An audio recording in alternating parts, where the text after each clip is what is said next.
Dieu, gloire à Dieu, gloire à Dieu. Nzambe azwa lokumu. Nzambe apamura moto moko mokola lelo. Tikete liloba na Nzambe. Et ça a quelque chose kati na via moto moko lelo. Na kombo na Yesu Christ. Et moto nyonso toko approcher maloba na Nzambe. Ako tambola pene na maloba na Nzambe. Ko approcher tango tolobi maloba na Nzambe. Tozo croire accessibilité ya koleka munene na maloba na Nzambe pona biso ezali kouta na kati na Biblia. Maloba euta na Biblia ndenge yango ezali. Et nazo rappeler likambo oyo ete Colossiens 3:16 ezoloba nini ezoloba na biso kozala vraiment attentif na koyoka na kimia koyoka koyoka makambo oyo Nzambe azali koloba na biso puis eza malamu mingi tango toza koyoka makambo oyo Nzambe azali koloba na biso tozala pe na facilité ya koloba na tango moko te ya ko réagir te mais to yoka to zwa oyo ezouta na maloba Nzambe et maloba Nzambe so ba base na biso eza oyo eza na kati ya Bible. Nzambe azwa lokumu pona tina na mokolo lelo na kombo na Yesu Kristo. Lelo yo tozotanga loko moko oyo eza ko benga ngo motuya pona ntina na yo pona ntina na ngai. Oyo yo yebi yango nga pe na yebi yango oyo tango mosusu tolobelaka yango na tango babengi yango Jean 3:16. Gloire à Dieu. Jean 3:16. Ndeko na nga Jean 3:16 elobi nini? Soki tolobi boye moto nyonso so ala capable abana koloba na monoko na ye liloba moko boye. Mais biso tozosala yango boye totangi na kati ya Biblia. Jean chapitre 3 verset 16. Totangi na kombo na Yesu et Bible elobi makambo yo.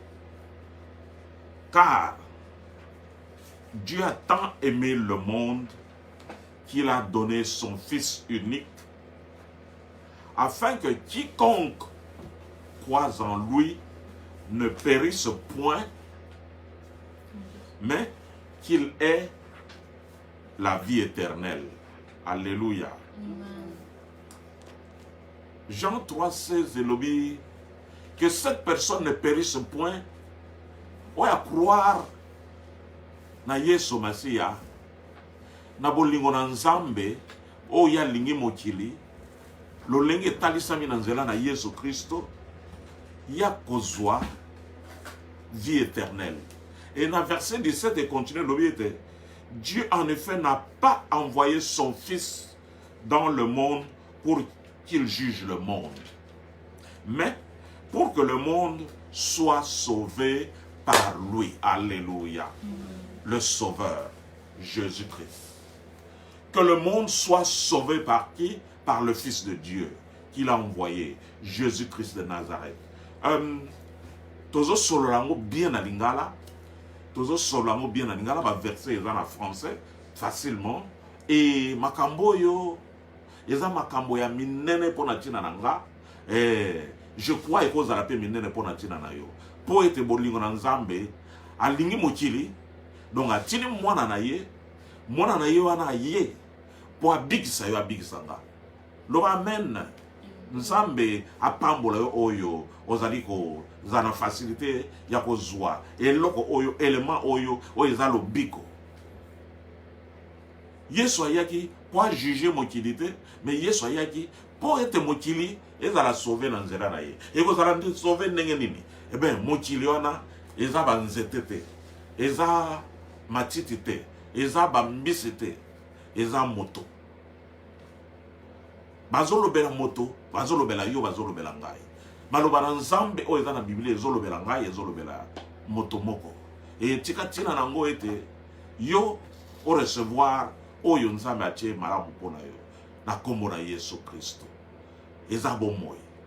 Et to bondela mokola lelo to solo la mokola lelo na tina etangi makambo oyo ya salut na oyo kene na tango asuka oyo tozo approcher. Tango asuka oyo en quelque sorte eza aspect moko ya eschatologie tote ya tango asuka. Tango asuka oyo tozo ko comporter na retour à Christ. Boye ya mibale ya Yesu Kristo. Po ete salut yango oyo Jean 3:16 alobeli biso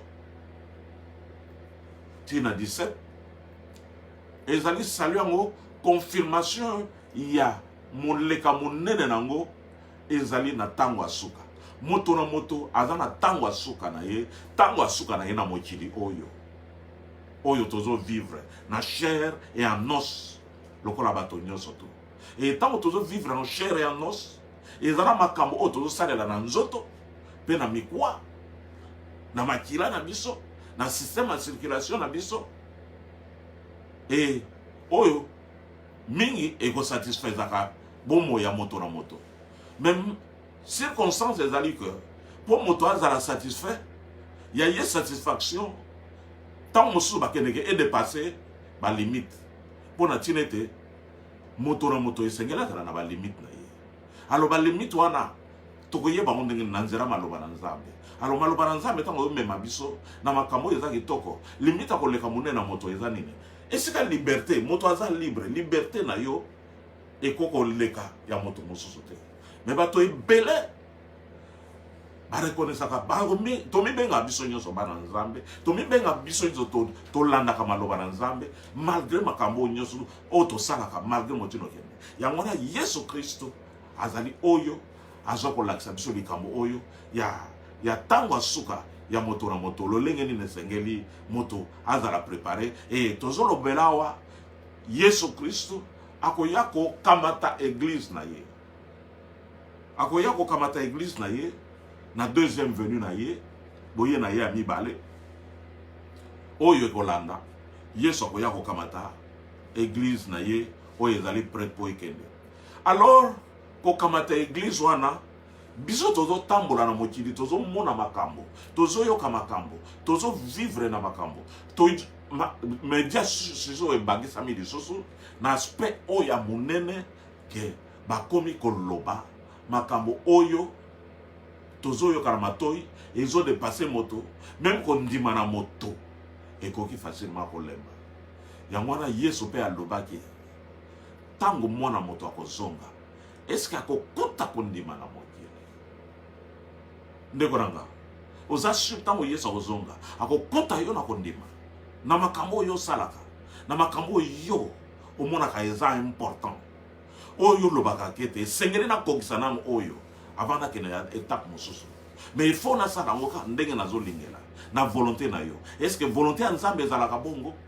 Volonté ya Nzambe oyeba ndenge ni na kati ya Bible. Est-ce que ndenge yo memelaka makambo eza ndenge loba na kati ya Bible? Est-ce que liberté na yo oyo yebi et François bato mosusu te?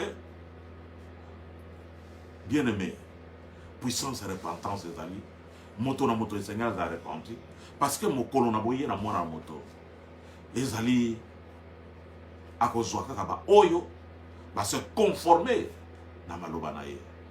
Toyebi ke grâce à Nzambe ezali. Bien aimé, grâce à Nzambe ya solo penza ezali. Pour grâce à Nzambe pona kolobeta ya solo ezali, Yesu Masiya ye moko a lobaki na Jean na lemisangai. Alobaki na Paul o mosali na ye.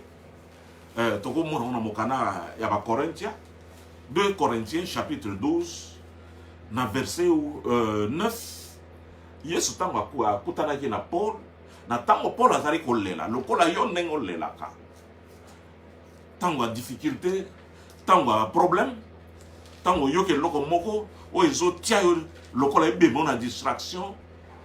Mais Yesu Masiya alobaki na lilobo tolobi na 2 Corinthiens chapitre 12 na verset 9 Yesu alobaki na Paul likambo yo. Ma grâce te suffit. Bien-aimé, ma grâce te suffit. C'est ce que Jésus te dit. Oui, nous vivons sous la grâce. Et cette grâce te suffit, bien-aimé. Cette grâce te suffit pour ne pas faire du mal, mais pour faire du bien. Pour te préparer à venir vers le Seigneur. Alléluia. grâce ensemble eza enough. Jésus l'a dit, ma grâce te suffit. Po ete ngolo ensemble wana e memona esika oyo ozo mona ke po tambola oza obligé bana osala careful. Et Yesu alobaki nanga ma grâce te suffit. Bongo grâce ango ndenge nazo tambola oyo. Est-ce que ezo conformer na maloba na Nzambe? Tika na zonga sima na tambola par rapport na conformité ya maloba na Nzambe. Na yibaki eloka bato. Na simbaki biloka bato. Est-ce na ko zongisela bango te? Lolenge Cornelius alobaki na tango wana ok nazwaki biloka bato. Na za ko kipe bato na Cornelius aza ko kipe bato aza ko pesa bato biloko oya ye moko aya ko sala le bon de pa Nzambe Nzambe yoka kiango. Mais ko zwa biloko bato eza malamu pete eza malamu ozwa na motina mabete eza soki toke pa Nzambe tozo senga apesa ka biso. Yesu alobi na biso na mokana ya Jean 1 Jean chapitre 5 alobi na biso makambo oyo ete eloko nyonso tokosenga epai na ye ya kopesa ka biso yango. Ya solo ya kopesa biso eloko yo nyonso tokosenga ka epai na ye. Mais ezate tokende kozwa biloko bato okangi ba bien bato ote oya kosenga espoir te kono asenga epai Nzambe yango epesa les motina ebele na kozwa ya bato mosusu te. Ya yo moko mesure la grâce pour na yo eza enough pour na yo eza bato mosusu te okende ko violer ya bato mosusu. Et comme il viole au comme au Dieu passé mais Nzambe na makambo yo ba ikoloba na biso eza important yo na ngato pusana na crainte et tremblement ko banga lolenge ni Nzambe apesi ba directive pour na biso to tambola kati na ngo. Et bien aimé lolenge Tolobia wana 2 Corinthiens chapitre 12 na verset 9 Yesu alobaki na yo na ngai ma grâce te suffit et grâce wana yangonde e komemo na nzela salut oto tangaki na mokanda ya Jean chapitre 3 na verset 17 ya salut. Donc Yesu ayaki pas pour na ko juger mais pour na ko sauver. Ce que yo pose à la sauver pose à la juger te na mokili eza malamu yo na ngai to se juger. Soko se juger yo moko okoza so juger te. Mais jugement Nzambe eza tango koya ko kamata église na ye Yesu akozwa oyo ba se juger ki déjà amimoni aza clean boso na ye aza na facilité ya kende. Mais sikoyo tozo tambola na vent moko mikolo yo vent wana esengeli peuple de Dieu tozala koyeba vent oyo ekangi mokili mobimba e paralyser mokili mobimba administration mokili mobimba oba bengi pandémie oyo esili koya. Mais pandémie oyo ba résolution nango eza nini e bebisi mentalité ya bato ebele bako sala boye bako bakisa boye bako kende boye bako leka boye eko komelo boye lobi bongo ezala makambo toyoki na yo nanga toyoki. Bien aimé, est-ce que sengeli to sala ni to tambola ndenge nini na makambo tozoka et comme il a vaccin solution vaccin oyo balobi nango makambo ebele ezo continuer kolobama. Mais est-ce que vaccin oyo est nécessaire d'abord? Est-ce que vaccin oyo esengeli na zwango? Est-ce que vaccin oyo ezana makambo bato bazo bana mokili tote? Bien aimé, nga pona kozwa élément oyo d'après cet exemple ya vaccin na ko pesa boye na zalaki na facilité pe ya kozwa vaccin oyo esungaka bato babenga yango flu jab na anglophone et oyo na vaccin ya ba fièvre na ba pays mosusu nyonso surtout contre ba fièvre ndenge ya ko expliquer yango flou eza ba fièvre nyonso ekoya alors bato bazala na facilité à kozwa yango.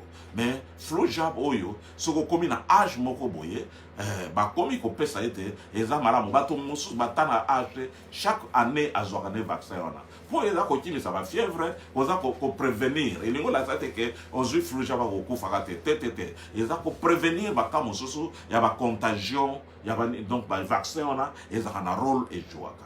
Mais seulement c'est important ce qui est loko moko yé ba scientiste ba sala ka effort ba luka ko sala étude par rapport na vent wana pona ko luka ko stopper tote ko freiner coup ya virus yeki na mikolo wana e bande ko musuba ko loba o ba ko loba ke pandémie oyo ba bengi coronavirus eza lié na makambo mususu. Oui, ezala bongo te, mais lokola yango ezali ba spécialiste basala nini bakosala pe ba enquête pona koleka ko sunga bato mosusu ke lobby ezala motino nini te. Mais formule ya ko forcer bato kuna ke moto nyonso to esengela zwango na yebite soki eza bongo, mais moto na moto azala ba mesure na kosala et pas ya kokende. Na pesa exemple la flou jab oyo tote ya ba fièvre o prévention na ba fièvre banine chaque année bazwa kango nga nazwa yango mbala liboso nazaki na 42 ans. Na 42 ans la première fois nazaki na problème qui n'est pas médecin mais vaccin wana ezaki ko exister problème qui n'est pas médecin nazaki na facilité ko zo moi traitement moko ya libumeza koleka et libumeza koleka tant leka ezako kangama te mais ça l'a été. Je vais voir mon médecin me donne des traitements qui se va calmant, mais qu'est-ce qui ne va pas? Nazaki na 42 ans, le long a commis à 62. Donc ça fait 20 ans, je vais vous dire. Tant on a eu flou jabouana, le lendemain nango, a pesinga na ptia flou jab pour ekoko sunga. Tant on a pesé flou jabouana, le lendemain nango, ces mots-là, et arrêtaki et tu qu'on continue à sauter et je dois bénir le Seigneur que les bouméleka inga les sauter par rapport à wana. Mais je ne veux pas dire que les boumeko les kate. Motomoko les boumeko les kate. Motomoko à cause ça la boue passer par moment ça peut arriver. Mais seulement wana et stoppaki directement à partir d'ango. Mais imaginez-vous le diarrhée banaki n'a pas pu le jeter dans le Seigneur bien sûr. La prière, je fais des prières, on était dans des prières de 40 jours de prières des jeunes et sortant de ça et ça le magie que n'a pas incontinence wana mais incontinence wana et ça là qui tamo tango pour y stopper et pour ça qu'il y a mon makasi et ça là qui tamo mais le médecin m'avait donné un vaccin wana à 42 ans il y a Frouja et ça l'a mis que temps et l'équipe quelque temps ça fait 4 ans passés, je crois. Nous avons régulier chaque année, mais ça peut aider. Et ça fait 4 ans qu'on a joué à Yambalasuka et les loyaux, Tozaliawa, Bazo Sengango. Je dois vous dire, demain, nous avons un rendez-vous avec nos flou Jawana. Nous avons flou Jawana pour Yambalo, nous avons un lobby, nous avons un rendez-vous avec nos flou Oyo contre. Pour freiner expansion peut-être de la fièvre et surtout dans la pandémie où il y a la fièvre mais ils ont déjà musus bazo benga oyo ya pour prévenir coronavirus donc malgré ango bakolo ba tokoyo ka expérience ba to musu motino nini mais là c'est autre chose nazo pes exemple ya oyeloko oyo ba solo laka na ba spécialiste motoaza na domaine wana akope cette explication bato bakolo ba makambo mosu ba lobby likambo par exemple o ba lobby ya chip na kati ya nzoto moto ça ce sont des préventions o makambo mosu ko ça na formule mosu mais ça n'a rien à voir na kati ya vaccin so ba lobby que composant d'un vaccin eza ndenge ne moto ayebi o clairement zate mais solo la pena ba spécialiste okoko yoka spécialiste mo ko yebsonine. C'est comme dans la banquette, on a sali, personnellement, j'ai causé aux médecins, j'ai causé dans les pharmaciens. Eh bien, moto pharmacien, d'abord, chips, et loko eza monene.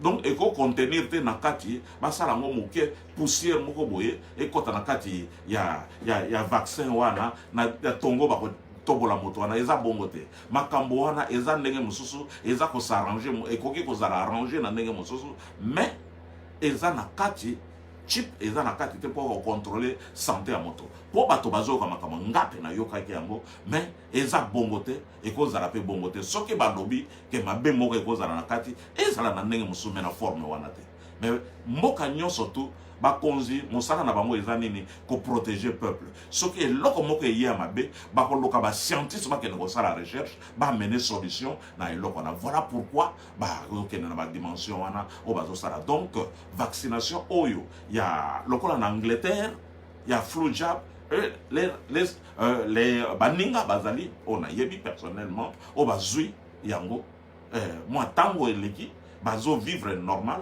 mais flu jab wana nako yebisa yo sero ba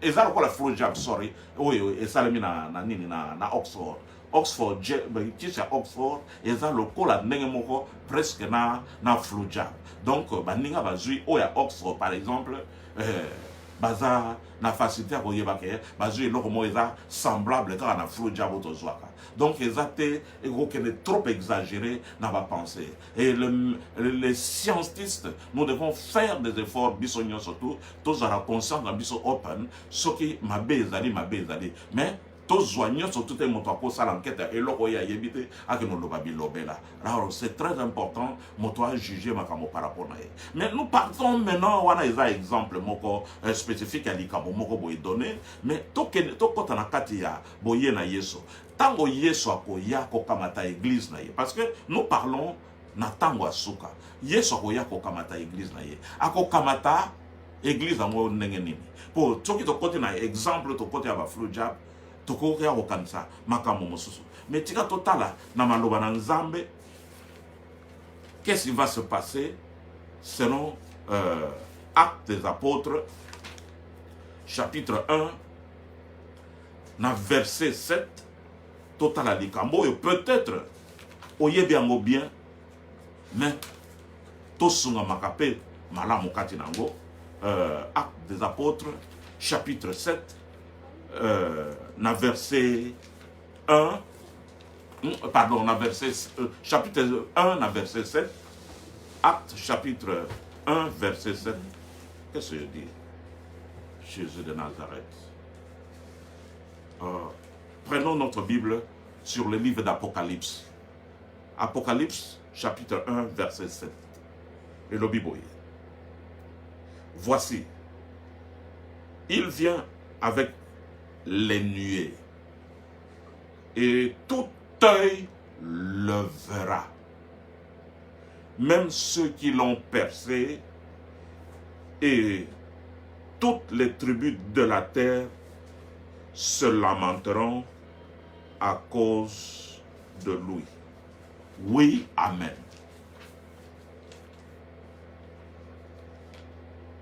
Amen. Tout œil le verra. Tout œil le verra.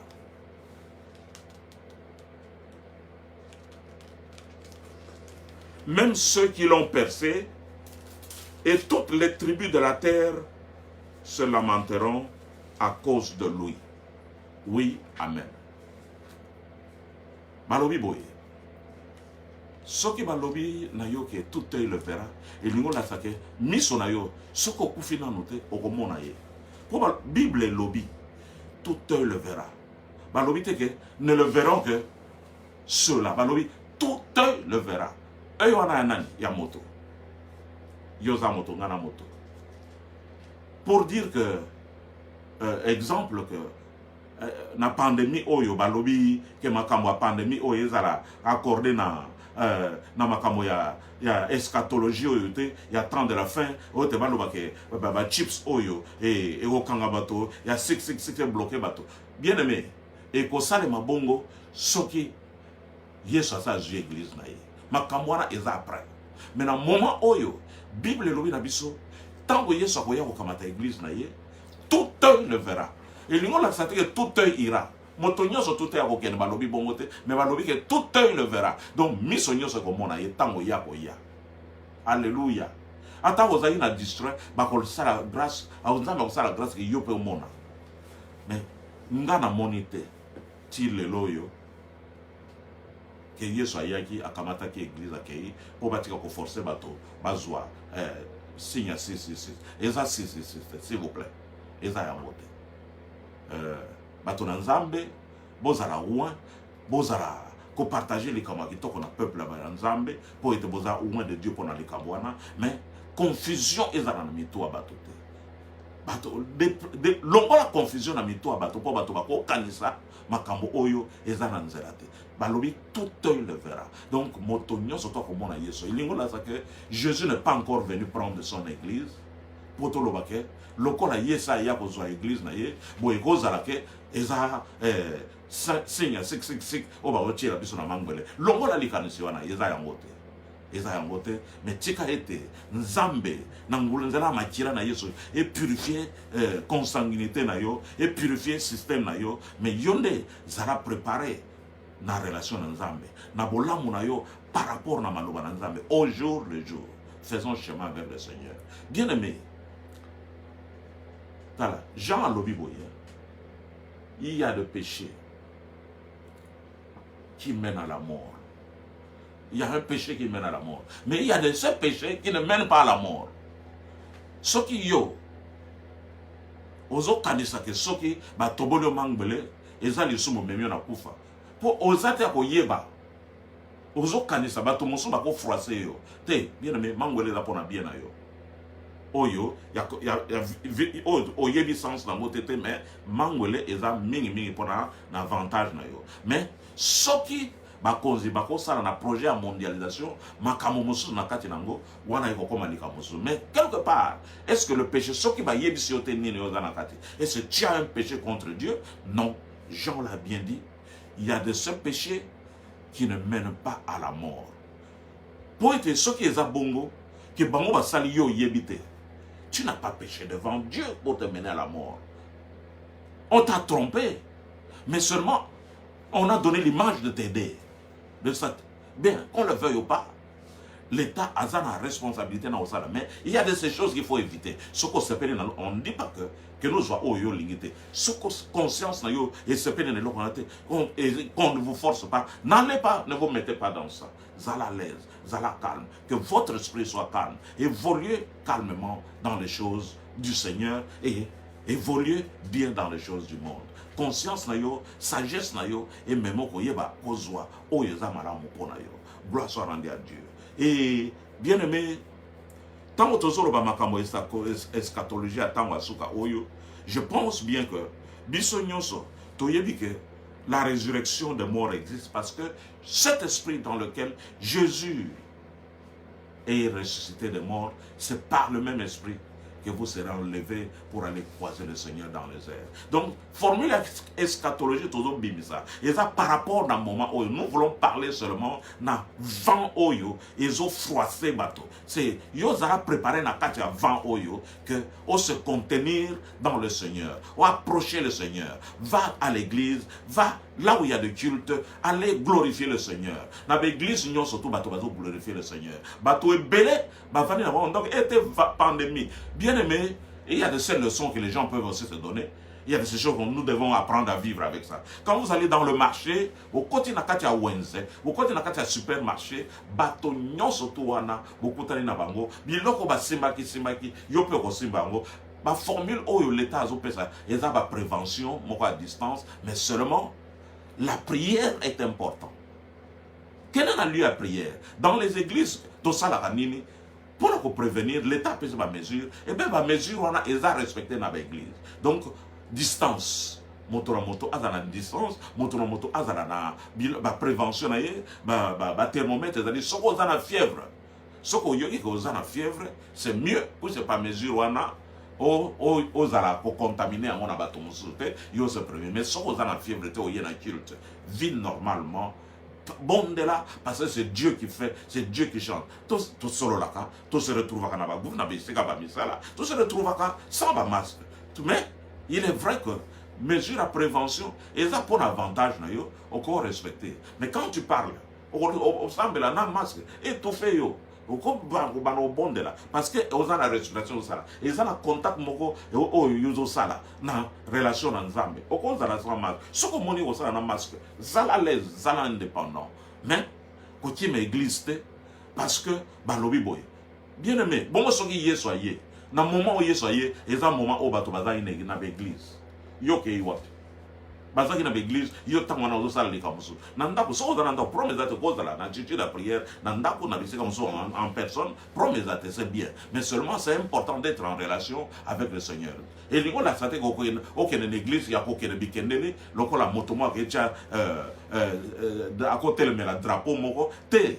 Il faut être en relation avec Christ. Quand nous partons là-bas, nous partons prier. Nous sommes en relation à prière, en relation avec le Seigneur. Que Dieu fasse grâce que tout continue la formule. Et si tu as été, oh, nous sommes fièvres et kozala. Oh, kozala Dieu la formule moko boy donner. Et ça a effacé na temps on a comme on a yeso parce que Jésus est vivant. Tu as kimia. Oh, moi qui le pèse à rater. Bible lobi na biso. Dans mon canal Jean. Chapitre 1, chapitre 14, Yesu apesa kakimi. Yesu aza malamu, aza nzela. Yesu aza le commencement. Yesu azala na vie na yo. Monaka était oza na présence nzambe. Tant oza na kobondela, ressentir la faveur de Dieu devant vous.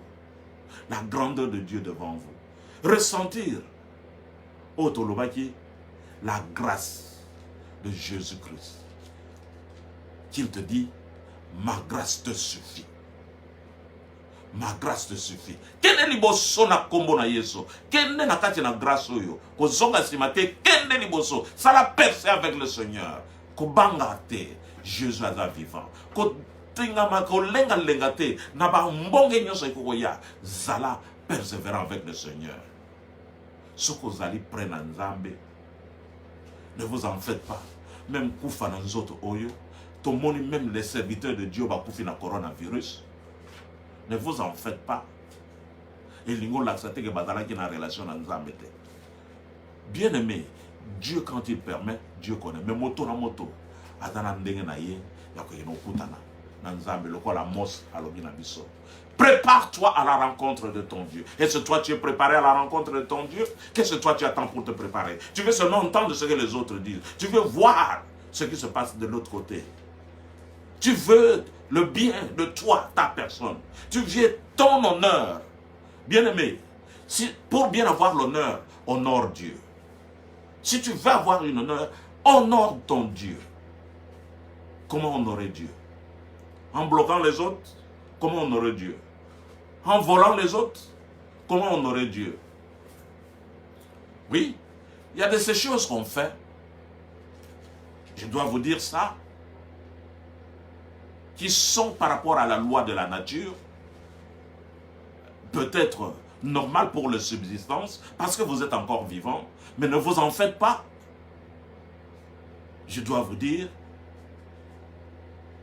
que le péché, c'est quelque chose à fuir. Fuyons le péché, attachons-nous au Seigneur Jésus. Mais il y a de ces choses, par rapport à la loi de la nature, quand vous allez, vous n'avez pas péché contre une personne, mais peut-être une loi, les gens qui tentent, exemple, Motomoko a sali voyage, a sali sa Motomoko, a zwape, ba sali si voyage a longa poto, a longa Afrika ya poto, pour Afrika na mboka wana, condition en vie, eza moi passé, bon, ça qui na poto moi vie, cause à la différence. Mais, est-ce que c'est un péché? Parce que ça, peut-être, ba route, ba kemi, ba tamboli, bien, mais il y a de ce péché que les gens peuvent se considérer péché. Oh, alors, bavana qui n'andako, baza vous s'arranger, ba loi et péché boye, ba on va arrangement pour que, ba qu'on se retrouver. Bien aimé, il y a de ces péchés qui ne mènent pas à la mort, je vous dis. Attachez-vous au Seigneur Dieu. Qu'on connaisse la batote, mais il y a des yo, tarana ba serviteur de Dieu, qu'on bazo salaboye. Il y a de ces choses qui ne sont pas des péchés, bien aimé. Au bois que la moto lisumu, oh, il y a salité, yo connaisse lié lisumu. Promesate, connaisse lisumu, mais seulement. Il y a et il y a de ce péché qui ne mène point à la mort. Donc c'est-à-dire que motomo a ça les loko moko na jeu moko ba setup na système moko ba setup pour moto a se retrouver par rapport à système wana ils ça les passer bien allez-y comprendre et ça différent na moto oyo abomi mwana na libumu azwaki moi azwaki zemi toi ake pesa moi si c'est longola zemi exemple vous tuez toute une personne c'est tout à fait différent et ce n'est pas de ce péché là que je dis parce que je vous souhaite ceci na benga ka moto nyoso mwana moke mokolo na benga ke papa maman. C'est-à-dire que je prophétise dans ta vie et te yomoto attaque aux arabes bloqué ticket aux arabes débloqué dans comment Jésus est capable. Bien aimé, écoutez, Jésus est capable de changer vie na yo lelo. Balobi était papa wana. Oh, azaksubu le fervente. Bien aimé, ticket était yeso akota kati na vie na yo. Na kombo na yeso transformer vie na yo na kombo na yeso. Oh, ya ye umela moto wana lokola moto ya makila akende kokutana na Yesu akokai koloba te aza kobanga sino te la loi eza yo condamné mais simba kaka elamba na Yesu yo simba elamba na Yesu et recevoir ango changement na vie na kombo na Yesu. Oh Jésus est vivant po ete yeta makoya tozo lobela kama tanga suka tanga koya akote te yo zali ya kolenda ozana joie eza na kata Bible Nzambe azaka na posa yo zala na esengo. La joie de Dieu c'est notre force. Ce qui Nzambe azana esengo c'est que yo zala na makasi. Mais esengo Nzambe ezanini amona yo zala esengo. Ozana pasi ozana baba wa mawate, ozana ko kanisa te, ozana tant moko ya ko raisonner te. O ko raisonner oui, mais zala na esengo. Oh yoki sango moko boye. Oh, est-ce que Bible lobageles motira sango na yoki et ça normal toté. On dit qu'à moment où ça le melio, pour n'ani ne kafangai. Bon yo linge zala nani. Nzambe aponi ke zala yo. Mais yonde kanga mara Yesu pour nyoso ko ya eningisa yote. Mbonge mokote. Affliction mokote. Kanga mara Yesu tambola na Yesu. Ete vina yo ezala ko change. Ete tango Yesu ko ya. Ozali prêt pour enlever dans les airs. Okomona ye parce que balobi okomona ye. Bible lobi totangi yango okomona ye. Mais yo soko moni okokene to kotikala. Bon to sala ka ba film ezali ya enlèvement. Film enlèvement on a isala mandenge no mona kaka ba effacer moto moko azolimwa. Ala longo esika wana bato bazalaki na ye batikali. Mais ba monite etinga de la kisite ke moto amoni Yesu ba ko sala mote. Po ego sale makamba la moko. Tant que ça la film to ko bo sala ka eloko moko to sala te na film. Et là komona Yesu ye wana zoya. Parce que ça le film ya bomo ke Yesu ye azoya ezane bien mais eza ye te moto ye po ete akoya misonyo so komona ye. Alléluia. So ko sala film ezana moto akotala film te akomona te.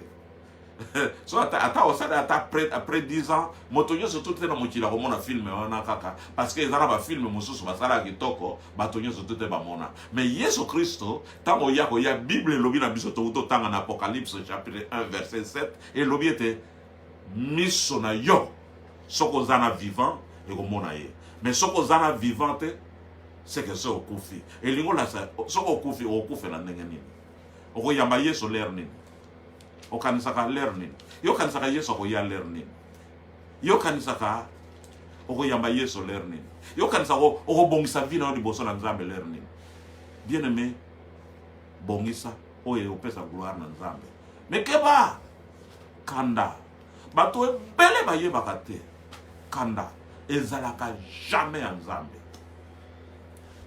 lokuta ezalaka jamais en Nzambe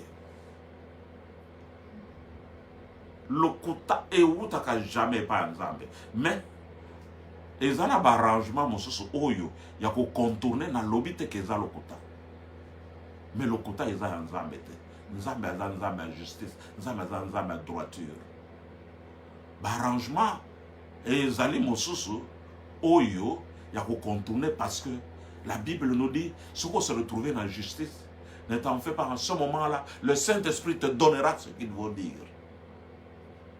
Mais seulement au tambour malamu na Nzambe. Aucune église, au sein de l'ensemble, je bénis le Seigneur, les arabes, bazo sala, prière en ligne, mais batonyo sur l'église, n'a pas baza fervent. Tika bino boza fervent, n'a pas comme nzambe, n'a misala nzambe. Bien aimé, même ba pasteur n'a bango, bazo a salaire. Oh Seigneur, bazo a salaire, motonyo surtout, a zoa compte na ye a pesa na église. Donc a sala direct debit. Chaque fois salaire na ye ezo kota, ba bien ezo kota, a sala direct debit, ezo kota na compte église. Alors pasteur n'a pas besoin de payer. Bien aimé, moi je ne parle pas na personne na ngai, mais nous parler na vie na yo, na église na yo, na ministère na yo. Tikete yo za persévérant au continent ko sala bongo parce que ils ont mal soutenu pour moto souper dans la vie.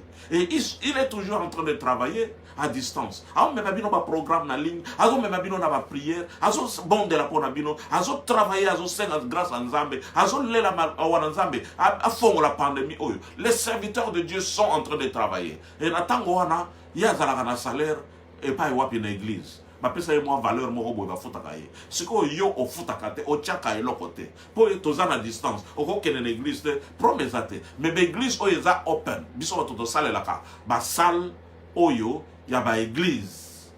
Ba église nyon surtout ezali open. Ba salle ya église, ba vraie église.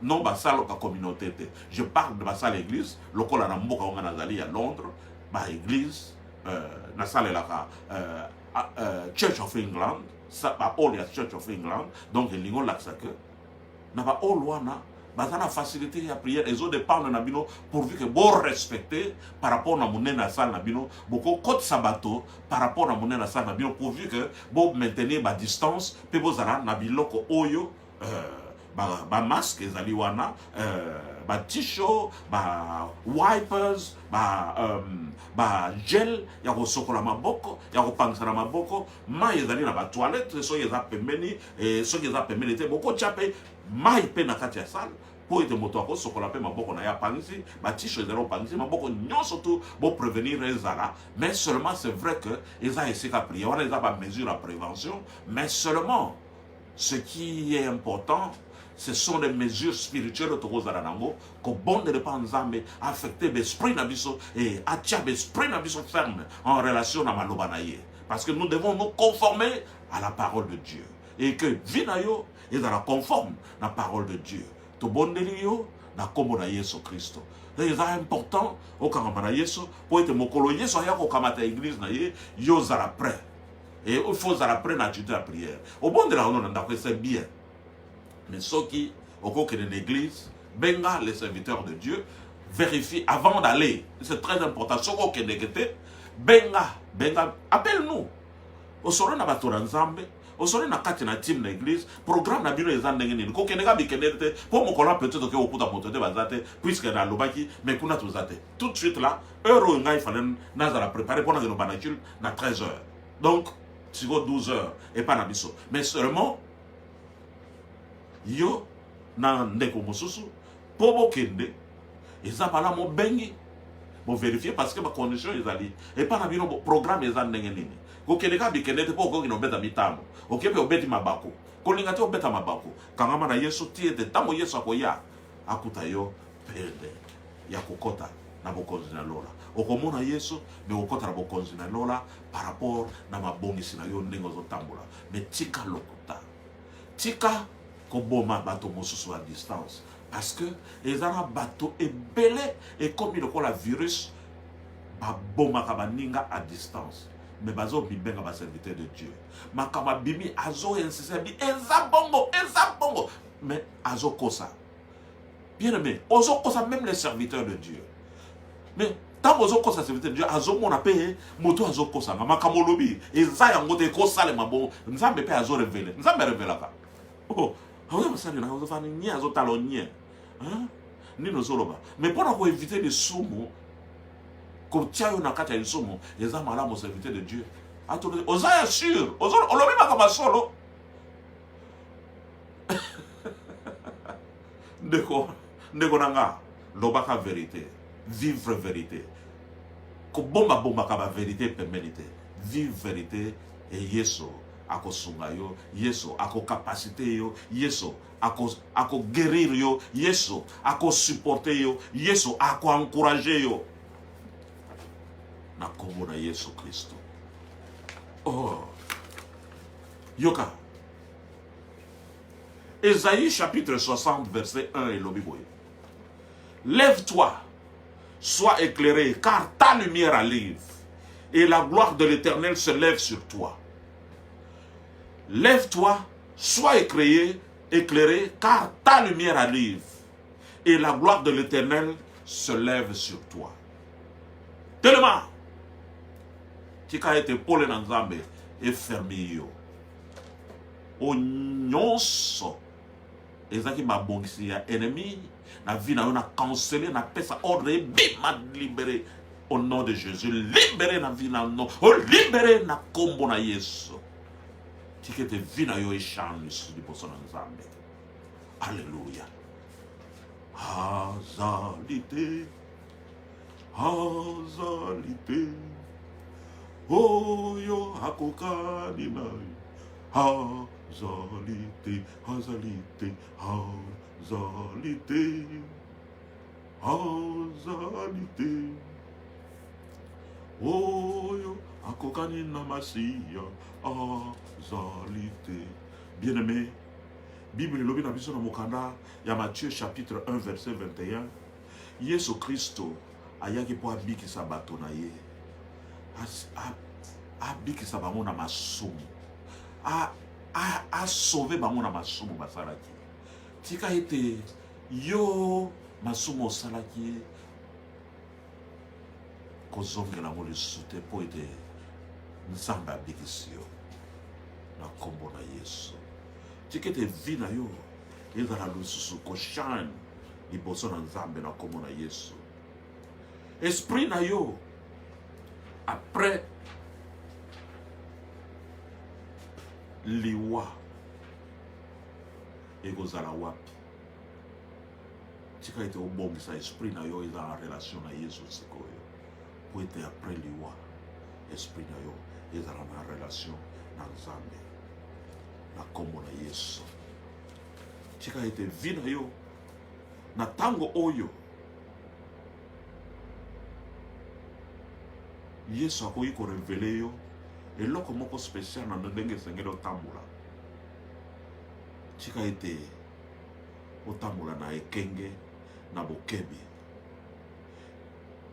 Tika ete makambo ekangaki yo. Tika lumière na Nzambe oyo Ésaïe 60 awuti kolobela biso oyo ezali Yesu Masia. Tika ete aéclairé yo na kombo na Yesu.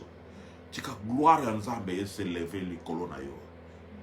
Bien-aimé, ministère éternel, gloire de Dieu. To vivaka na nkembo na Nzambe. Liya libela na libela. Tika ite oza na relation na nkembo na Nzambe ya libela na libela. Na kombo na Yesu Kristo. Nzambe apambola yo. Amen.